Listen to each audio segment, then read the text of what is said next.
Urdu audio بکس.com پر آپ سن رہے ہیں سیرت سرور عالم صلی اللہ علیہ وآلہ وسلم، جلد دوئم، تالیف مولانا سید ابو الاعلیٰ مودودی، آواز وجیح احمد صدیقی، پروڈیوسر اظہر نیاز۔ باب 2، حصہ 7۔ قریش کا مکہ میں جمع ہونا اور کعبہ کی تولیت حاصل کرنا۔ اس سے پہلے ہم بیان کر چکے ہیں کہ مکہ پر جرہم کے تسلط کے بعد اولاد اسماعیل علیہ السلام عرب کے مختلف خطوں میں منتشر ہو گئی تھی۔ یہی کیفیت بنی خزاعہ کی ایک شاخ غبشان کی تولیت کعبہ کے دور میں بھی رہی۔ بنی اسماعیل کی دوسری شاخوں کی طرح قریش بھی بنی کنانہ کی مختلف بستیوں میں بکھرے ہوئے تھے اور ان کا بہت تھوڑا حصہ مکہ میں آباد تھا۔ سن 400 عیسوی کے لگ بھگ زمانے میں قصی بن کلاب کے ہاتھوں یہ صورتحال ختم ہوئی اور مکہ قریش کے قبضے میں اور خانہ کعبہ اس کی تولیت میں آ گیا۔ ابن کثیر کی روایت ہے کہ کعب بن لوئی قصی کے پردادا کی موت اور رسول اللہ صلی اللہ علیہ وآلہ وسلم کی بعثت کے درمیان 560 برس کا فصل ہے۔ اس لحاظ سے شاید غالب بن فہر حضرت مسیح علیہ السلام کا ہم عصر تھا۔ ابن کثیر ہی نے سہیلی اور دوسرے ائمہ کے حوالے سے یہ بھی بیان کیا ہے کہ معاد بن عدنان کا زمانہ وہ تھا جب بخت نصر یروشلم کو تباہ کر کے اور یہودیوں کو قید کر کے بابل لے گیا۔ یہ 587 قبل مسیح کا واقعہ ہے۔ بلازری نے معاد بن عدنان کو بخت نصر کا ہم عصر بتایا ہے۔ مکہ قریش کے قبضے میں اور خانہ کعبہ اس کی تولیت میں آ گیا۔ اس کی ابتدا اس طرح ہوئی کہ قصی کا باپ کلاب بن مرہ جب مر گیا تو اس کی ماں فاطمہ بنت سعد جواز دشنواہ میں سے تھی۔ بنی قزاعہ کے ایک شخص ربیعہ بن حرام کے ساتھ نکاح کر کے شام چلی گئی اور وہاں اس دوسرے شوہر سے اس کے ہاں ایک اور لڑکا رضاح بن ربیعہ پیدا ہوا۔ جب قصی جوان ہوا تو ایک مرتبہ بنی قزاعہ میں سے ایک شخص سے اس کی لڑائی ہو گئی اور اس نے قصی کو طعنہ دیا کہ تو ہمارے ہاں پل کر ہم ہی پر غراتا ہے، اپنے لوگوں میں کیوں نہیں جاتا؟ اس پر قصی نے اپنی ماں سے پوچھا میں کون ہوں؟ اس نے بتایا تو کلاب کا بیٹا اور قبیلہ قریش کا فرزند ہے اور تیری قوم بیت الحرام کے پاس شہر مکہ اور اس کے گرد و نواح میں رہتی ہے۔ تب قصی نے اصرار کیا کہ میں اپنے لوگوں میں جاؤں گا۔ چنانچہ جب حج کا زمانہ آیا تو وہ بنی قزاعہ کے حاجیوں کے ساتھ مکہ پہنچ گیا۔ یہاں اس کا حقیقی بھائی زہرہ جو کلاب کی وفات کے وقت جوان تھا پہلے سے آباد تھا، وہ اسی کے پاس ٹھہر گیا اور اس نے حلیل بن حبشیہ خزاعی سے جو اس وقت کعبہ کا متولی اور مکہ کا صاحب امر تھا اس کی لڑکی حبی کا رشتہ مانگا، جسے اس نے قصی کی شرافت نسبی اور شاندار شخصیت دیکھ کر بخوشی قبول کر لیا۔ اس کے بعد کعبہ کی تولیت اور مکہ کی سرداری کس طرح اس کے قبضے میں آئی، اس باب میں روایات مختلف ہیں۔ ایک روایت یہ ہے کہ حلیل نے خود وصیت کر دی تھی کہ اس کے بعد قصی ولایت کعبہ کا اہل ہے۔ دوسری روایت یہ ہے کہ حلیل کے مرنے کے بعد قصی نے دعویٰ کیا کہ میں دوسروں سے بڑھ کر اس منصب کا اہل ہوں، اور جب بنی خزاعہ اور بنی بکر نے نہ مانا تو اس نے اپنے ماں جائے بھائی رضاح اور بنی کنانہ اور قزاعہ کو مدد کے لیے بلا لیا اور مکہ کے اطراف میں قریش کے جو لوگ آباد تھے ان کو بھی جمع کر لیا اور بزور خزاعہ اور بنی بکر کو مکہ سے نکال دیا۔ بعد میں جب فریقین نے یامر بن عوف کو جو بنی عبد مناف بن کنانہ میں سے تھا پنج بنایا تو اس نے فیصلہ دیا کہ خزاعہ کے مقابلے میں قصی ولایت کعبہ کا زیادہ حقدار ہے، کیونکہ وہ اور اس کا خاندان قطعی و صریح طور پر آل اسماعیل میں سے ہے۔ خدا کے قضیہ سے فارغ ہو کر قصی نے بنی الغوث بن مر کے معاملے کی طرف توجہ کی، جو صوفہ کہلاتے تھے۔ جزہم اور خدا کے زمانے سے انہوں نے یہ منصب سنبھال رکھا تھا کہ حج کے موقع پر عرفات سے افاضہ ان کی اجازت کے بغیر نہیں ہو سکتا تھا۔ منا بھی ان کی اجازت ہی سے لوگ جا سکتے تھے، اور پھر منا سے لوگ اس وقت تک اپنے گھروں کو روانہ نہ ہو سکتے تھے جب تک صوفہ پہلے رمی جمار نہ کر لیں۔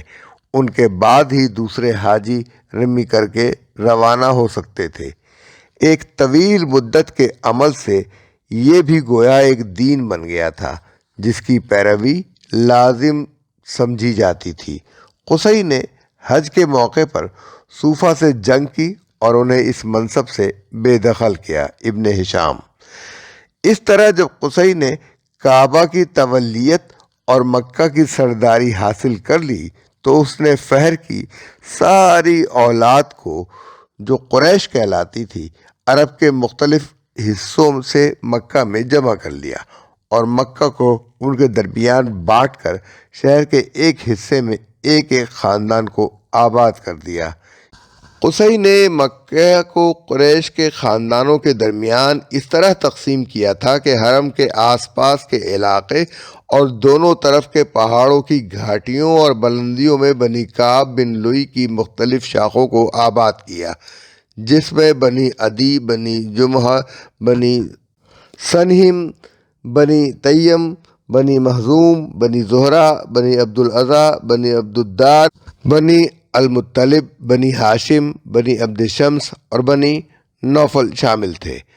ان کو قریش البطاح کہا جاتا تھا، یعنی یہ مکے کے اندرونی حصے میں رہنے والے اور اصل اہل حرم تھے۔ کعب سے اوپر فہر کی اولاد کے خاندان بنی محارب، بنی الحارث، بنی تیم، الردم، بنی عامر بن لوئی وغیرہ قریش الظواہر تھے۔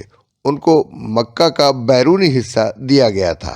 اسی بنا پر قریش اسے مجمع، جمع کرنے والا کہتے ہیں۔ چنانچہ حذافہ بن غانم عدوی کہتا ہے، تمہارا باپ قصی مجمع کہلاتا تھا، اسی کے ذریعے سے اللہ نے فہر کے قبائل کو جمع کیا۔ مکہ کی شہری ریاست اور حج کا انتظام۔ قصی کی انہی خدمات کی بنا پر اس کو تمام قبائل قریش نے اپنا سردار مان لیا۔ قریش کے کسی گھرانے میں جو لڑکی بھی جوان ہوتی اسے قمیص قصی کے گھر ہی میں پہنائی جاتی۔ جو نکاح بھی ہوتا قصی کے گھر میں ہوتا۔ کوئی اہم معاملہ پیش آتا یا کسی قبیلے سے جنگ کی نوبت آتی تو اسی گھر میں سب گھرانوں کے سردار مشورے کے لیے جمع ہوتے۔ اسی وجہ سے یہ گھر دار الندوہ کہلاتا تھا اور اس کا ایک دروازہ حرم کی طرف کھلتا تھا۔ جنگ کے موقع پر قصی ہی کی اولاد میں سے کسی کو علمبردار بنایا جاتا۔ اس منصب کا نام اللواء تھا۔ حج کے سارے انتظامات بھی قصی کے ہاتھ میں تھے۔ ان میں سے ایک کام السقایا تھا، یعنی حاجیوں کو پانی پلانا۔ دوسرا الرفادہ تھا، یعنی حاجیوں کو کھانا کھلانے کا بندوبست، جس کے لیے قریش کے سارے گھرانے چندہ اکٹھا کر کے قصی کو دیتے تھے اور وہ حج سے واپسی تک تمام ان حاجیوں کے لیے کھانے کا انتظام کرتا تھا جو اپنے کھانے کا خود انتظام نہ کر سکتے۔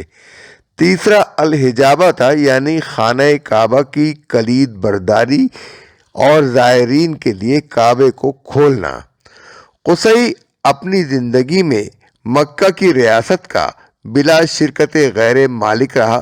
جب اس کا آخری وقت آیا تو اس نے یہ دیکھ کر کہ اس کا بیٹا عبد مناف پہلے ہی عرب میں ناموری حاصل کر چکا ہے اور اس کا شرف تسلیم کیا جانے لگا ہے، مکہ کی ریاست کے تمام مناصب، ندوہ، حجابہ، سقایا، رفادہ اور رلاوا اپنے دوسرے بیٹے عبدالدار کو دیے۔ قصی کی وفات کے بعد ایک مدت تک اس فیصلے کا احترام کیا گیا، لیکن پھر کسی وقت اس کی اولاد میں ان مناصب کی تقسیم پر جھگڑا ہو گیا، جس میں قریش کے کچھ گھرانے بنی عبدالدار کے ساتھ اور کچھ بنی عبد مناف کے ساتھ ہو گئے۔ قریش کے جن خاندانوں نے بنی عبد مناف کا ساتھ دیا وہ بنو اسد بن عبد العزا، بنو زہرہ بن کلاب، بنو تیم بن مرہ اور بنو حارث بن فہر تھے، اور اس جتھے کا سردار عبد شمس تھا۔ اور جن خاندانوں نے بنی عبدالدار کا ساتھ دیا وہ بنو مخزوم، بنو سہم، بنو جمحہ اور بنو عدی تھے۔ ان کا سردار عامر بن ہاشم تھا۔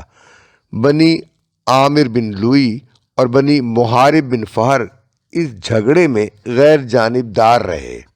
قریب تھا کہ یہ جھگڑا طول کھینچ جاتا، لیکن خانہ جنگی تک نوبت پہنچنے سے پہلے ہی آپس میں تصفیہ ہو گیا، جس کے تحت حجابہ، لواء اور ندوہ بنی عبدالدار کے پاس رہے اور سقایا اور رفادہ بنی عبد مناف کو دے دیے گئے۔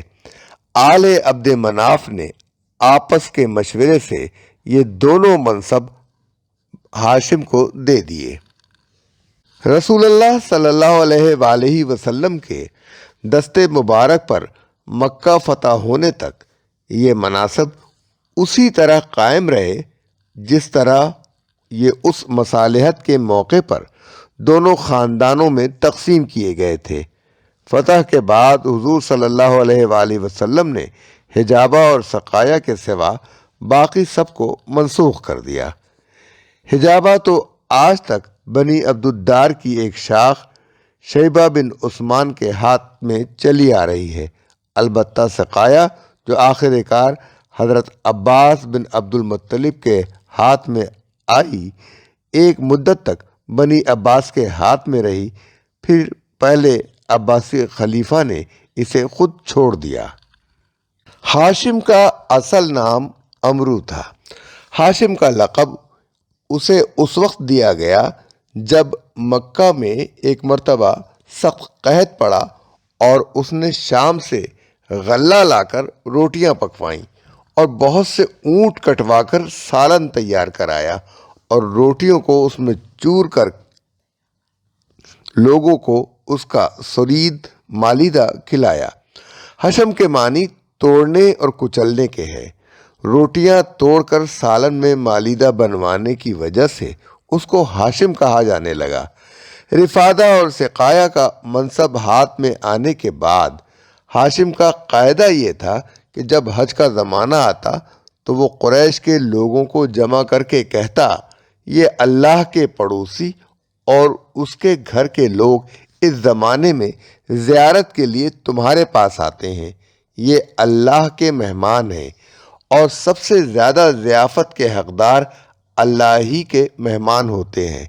اللہ نے تم کو یہ خصوصیت بخشی ہے اور اسی کی بدولت تمہیں عزت دی ہے اور تمہاری ایسی حفاظت کی ہے جیسی کوئی پڑوسی اپنے پڑوسی کی نہیں کرتا، لہذا اس کے مہمانوں اور زائروں کا اکرام کرو۔